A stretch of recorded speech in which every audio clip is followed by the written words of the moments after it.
गया, लेकिन जो बना, मैं इसके लिए बीजेपी को साधुवाद देता हूँ, बधाई देता हूँ। क्योंकि अगर बीजेपी का मुद्दा ना बनाती तो पूरी दुनिया 22 गाँव में ना जान पाती। आज पूरी दुनिया 22 गाँव में जान गई और पूरे देश के कोने कोने में लोग तथागत बुद्ध के धम्म को अपना रहे, क्योंकि बुद्ध के धम्म में समता, स्वतंत्रता, बंधुता, न्याय, प्रज्ञा, शील, करुणा, मैत्री, बुद्ध का धर्म ही तो है जो भारत से पूरी दुनिया को शांति और मानवता का संदेश लेकर गया है। जिन देशों में कट्टरपन है और बड़ा है, वो सारे देश तबाह हो गए। उनकी तबाही से हमारे देश को सबक लेना चाहिए। जो देश कट्टरपंथी हैं, जो धर्म के नाम पर लड़ते हैं, वहां आए दिन जिस तरह तख्ता पलट होता है, खून खराबा होता है, वहां शांति नहीं है। और जहां शांति नहीं होती वहां खुशहाली नहीं होती, वहां तरक्की नहीं होती, वहां प्रगति नहीं होती। बुद्ध का धर्म भारत से गया तो लगभग 56 देशों में बनाया। 128 देशों में बुद्ध के धर्म को मानने वाले लोग हैं। मैं आज अपने आप को बड़ा गौरवान्वित महसूस कर रहा हूं कि जिस तरह पहले कोई भी घटना होती थी तो उन हर घटना पे हम 50-50, 100 वकील कोर्ट में जाके अपने लोग की लड़ाई को लड़ते थे। अब वो और ज्यादा ताकत के रूप में हम तैयार हो रहे हैं। मैं अपने आप को बहुत बलशाली महसूस कर रहा हूं। आज ही मेरे ससुर की डेथ है, तो मेरे पास दो रास्ते थे। एक तो ये कि मैं अपने परिवार के साथ बस उसमें दुख में शामिल रहूं। फिर मैंने सोचा life is moving not resting. जीवन चलने का नाम है, रुकने का नाम नहीं है। मैं क्रीमेशन से सीधा फ्री होते ही बच्चों को कहा तुम वहां जाओ और मैं प्रोग्राम में जाता हूं। तो ये कुछ संकल्प है जो हमने अपने मस्तिष्क में लिया है। लड़ाई छोटी नहीं है। लड़ाई इसलिए बन गई है क्योंकि उन लोगों की नींद हराम हो गई, जो लोग हजारों साल से, जिन्होंने धर्मशास्त्र में लिखकर हमारे लोगों को 3500 साल तक पढ़ने लिखने से, ज्ञान से वंचित रखा। लगभग 3500 साल तक हमारे लोगों को संपत्ति से, व्यापार करने से वंचित रखा। मैं पूछना चाहता हूं, देश के अंदर जितने प्राकृतिक संसाधन हैं, तमाम तरह की खनिज पदार्थ की खाने हैं या खेत की जमीन है, क्या कोई अपनी माँ के पेट से लेकर पैदा हुआ है? माँ के पेट से तो लेकर कोई नहीं आया। सिर्फ कुछ ही लोग देश के सारे संसाधनों पर काबिज क्यों हैं? कुछ ही लोग उस देश के सारे संसाधनों के मालिक क्यों हैं जिससे अरबों खरबों रुपए पैदा होता है? उसमें देश के बहुजनों का हिस्सा कहाँ है? मुझे पूरे देश में, क्या पूरी दुनिया में एक एग्जाम्पल बता दो जब किसी को कोई गंभीर बीमारी हो जाए और डॉक्टर कहे आपको डबल ऑपरेशन होना, बड़ा ऑपरेशन होना है, आप 20 यूनिट ब्लड का इंतजाम करो। जिसका ऑपरेशन होना है, जो पीड़ित है, पूरे दुनिया का कोई एक एग्जाम्पल मुझे दिखा दो जो ये कहे कि मुझे ऑपरेशन के लिए केवल ब्राह्मण का ब्लड चाहिए, या मुझे केवल मुसलमान का चाहिए, या सिख या ईसाई का चाहिए। जब जान बचानी हो तो कहते हैं ब्लड डोनेट करवा दो 20 यूनिट, कोई भी दे दे। इसका मतलब जाति कुदरत ने नहीं बनाई। अगर जानवर का खून इंसान को चढ़ जाता तो फिर किसी इंसान को शायद ब्लड डोनेशन की जरूरत ना पड़ती। हमें यह पहचानना होगा वो कौन लोग हैं जिन्होंने जातियां बनाई, और जाति के बनने से कौन फायदे में रहा, और जाति के बनने से हजारों साल से कौन लोग हैं जो नुकसान में हैं। तो जाति की वजह से तो बहुजन समाज के लोग नुकसान में हैं। लेकिन अगर हमारे साथ कोई लगातार जुल्म चल रहा है, अगर मैं इसके लिए किसी को ज्यादा जिम्मेदार मानता हूं, तो मैं जाति बनाने वालों को ज्यादा जिम्मेदार नहीं मानता। मैं अपने बहुजन समाज के उन लोगों को इसके लिए जिम्मेदार मानता हूं जो किसी ने चालाकी से पहले जाति बनाई, लेकिन आज हम अपनी मर्जी से जातियों में बने हुए हैं। हम आखिर जातियों को छोड़ने में हमें दिक्कत क्या है? एक तरफ हम कहते हैं जाति की वजह से हमारा उत्पीड़न हो रहा है, तो फिर भी जाति में क्यों बने हो? छोड़ दो जातियों को। बाबा साहब तो रास्ता बता करके बुद्ध का धम्म देकर गए। बुद्ध के धम्म में तो कोई जाति का स्थान नहीं है। जिस प्रकार अनेकों नदियां अलग अलग नाम से जानी जाती हैं, लेकिन जब जाकर वो समुद्र में गिर जाती हैं, अपनी पहचान खो देती है, उसके पानी को कोई निकाल के एक लोटा ये नहीं बता सकता ये कौन सी नदी का पानी है। तब तो सब कहेंगे समुद्र का पानी है। तो भाई सारी जातियों को छोड़कर बौद्ध बन जाओ, उसके बाद आपकी जातियां खत्म, और जिस दिन आपकी जाति खत्म उस दिन आप 88% हो। राज भी तुम्हारा, सत्ता भी तुम्हारी, संसाधन भी तुम्हारा, और स्वाभिमान के साथ जीना सीख लो। मैं समझता हूं गुलामों की तरह जीने से बेहतर है सम्मान के साथ चाहे एक दिन का जीवन हो, लाइफ लंबी बेशक ना हो, लेकिन स्वाभिमान से परिपूर्ण होनी चाहिए। बाबा साहब छोटी मोटी कोई चीज नहीं थे। बाबा साहब का चिंतन इतना गहरा है। मुझे लगता है कि जो बाबा साहब उम्मीद करते थे कि हमारे पढ़े लिखे लोग आएंगे और इस मूवमेंट को लेके चलेंगे, कहीं ना कहीं यह मन को कसोता था। हमेशा लगता था इस लड़ाई को आगे कैसे बढ़ाया जाए। जिसको देखो समाज से शुरुआत करता है और MP MLA मंत्री बनकर खत्म हो जाता है, लड़ाई छूट जाती है। जिन लोगों के हाथ में बहुमत से सत्ता दी, वहां भी लड़ाई छूट गई। अगर केवल मुख्यमंत्री, प्रधानमंत्री, राष्ट्रपति बनने से समाधान हो जाता, तो हमारे 2 राष्ट्रपति बन चुके, तीसरे बने हुए, फिर तो समाधान हो जाना चाहिए समस्या का। समाधान नहीं है। हमें तो अपना हक लड़ के लेना होगा। वैसे भी हक कोई मांगने से देता नहीं है, हक तो छीनना होगा। हम लोगों ने, मैंने एक वो लगाई थी RTI, क्योंकि मेरे पास ऐसे बहुत सारे आंकड़े हैं, बहुत सारे साथी लोग देते हैं, जिसमें सिविल सर्विसेज का इंटरव्यू जो होता है तो SC ST का इंटरव्यू अलग होता है और जनरल का इंटरव्यू अलग होता है। इंटरव्यू लेने के वाले के पास इंटरव्यू देने वाले की कास्ट का भी टुकड़ा होता है और उसके कितने नंबर रिटर्न में है वो भी होता है। तो हमारे आदमी जो लोग टॉपर्स में होते हैं, जिनका जनरल में नंबर आने वाला होता है, वो लोग इंटरव्यू में जानबूझकर पक्षपात करते हैं, उनको कम नंबर देते हैं ताकि वो जनरल सीट पे ना पाए। मैंने इसके ऊपर UPSC के चेयरमैन को लेटर लिखा कि भाई मैंने पूरे जो डाटा निकाले, आंकड़े निकाले, उससे ये प्रतीत होता है कि SC ST का इंटरव्यू अलग इसलिए किया जाता है ताकि इंटरव्यू में उनको कम नंबर देकर पीछे किया जा सके।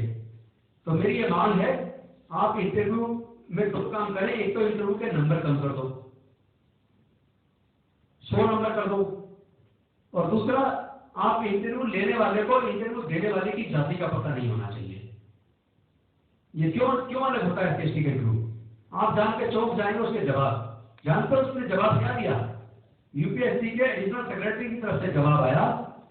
उसने कहा कि ये भारत सरकार के डिपार्टमेंट ऑफ पर्सनल ट्रेनिंग ने एक ऑर्डर जारी किया था वर्षों पहले कि SC ST चूंकि कमजोर होते हैं पढ़ने में, इसलिए उनके साथ लीनियंसी बरती जाए इंटरव्यू में।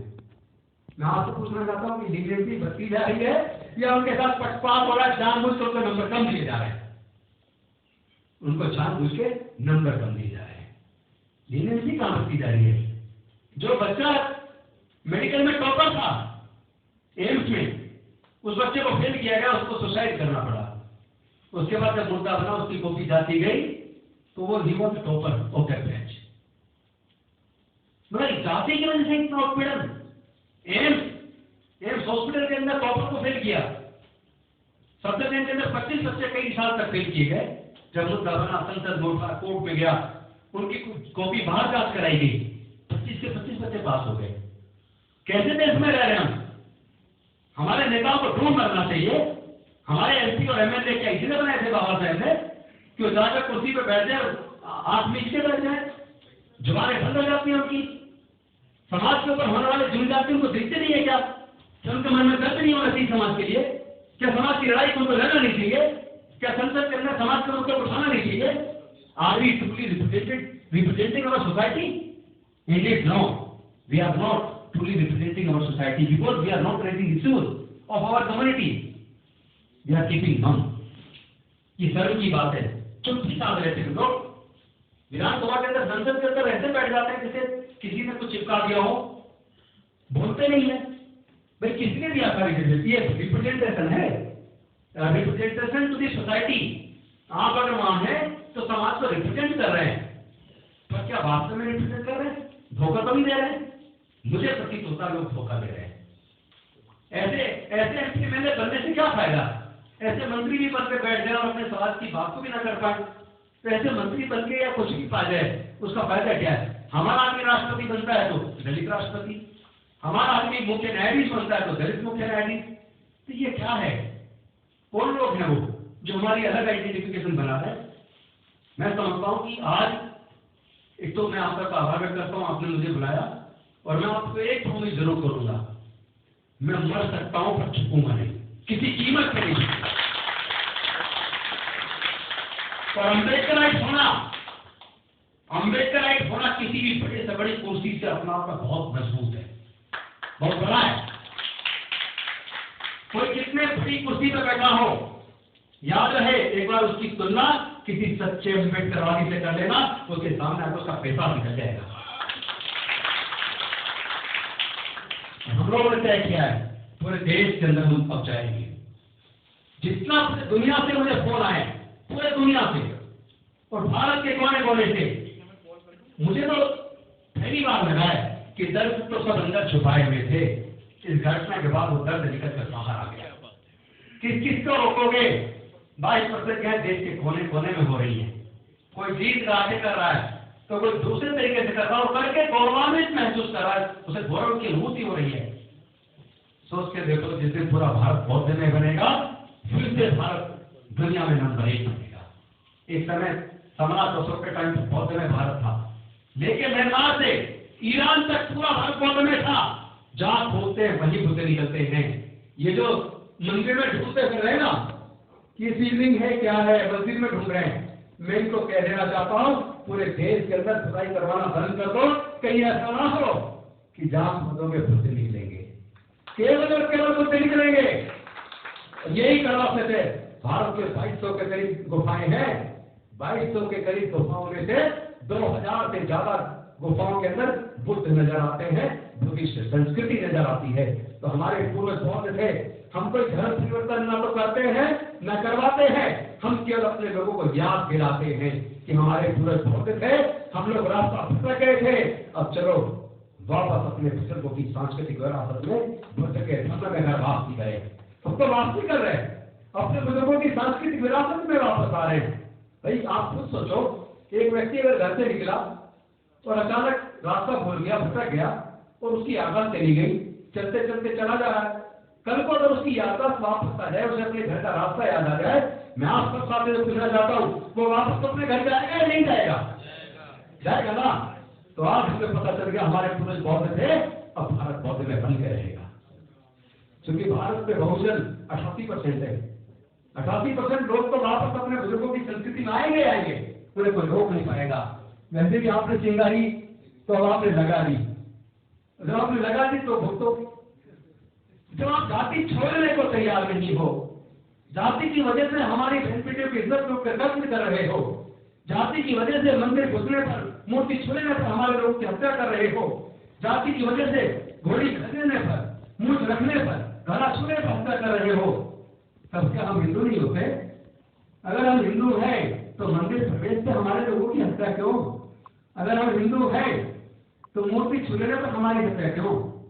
इसका मतलब अंतर समझ जाइए।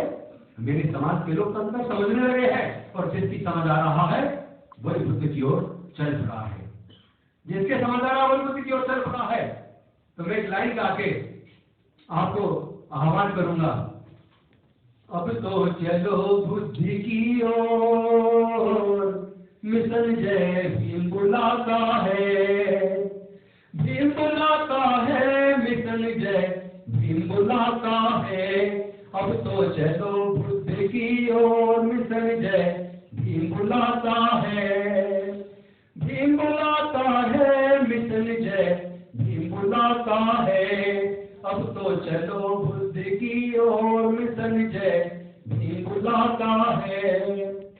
मैं ये पूछना चाहता हूँ, जब हमारी बहन बेटियों के साथ बलात्कार करके हत्या होती है, हमारे भाइयों का कत्ल होता है, तो उनके हक और न्याय की लड़ाई को केवल दलित पिछड़े आदिवासी ही क्यों लड़ते हैं? जो लोग हमें कहते हैं कि तुम धार्मिक हो, तुम गलत कर रहे हो, मैं कहता हूं हम न्याय प्रिय हैं। तुम अधार्मिक हो, तुम अन्यायी हो, तुम अत्याचारी हो, तुम्हारा कोई धर्म नहीं है, तुम अधर्मी हो। हम धर्म को मानने वाले हैं, हम बुद्ध के धर्म को मानते हैं। और धर्म में एक अंतर फंसा के अपनी बात को खत्म करूंगा। धर्म चलता है धर्मशास्त्र से और धर्म चलता है प्रज्ञा से, वैज्ञानिक दृष्टिकोण से। हम अंधविश्वासी नहीं है, हम पाखंडी नहीं है।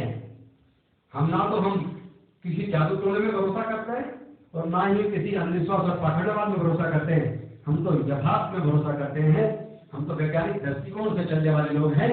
और अब हमारे बहन बेटियों की तरफ कोई आंख उठा के देखेगा, अगर हमारे भाई का कोई कष्ट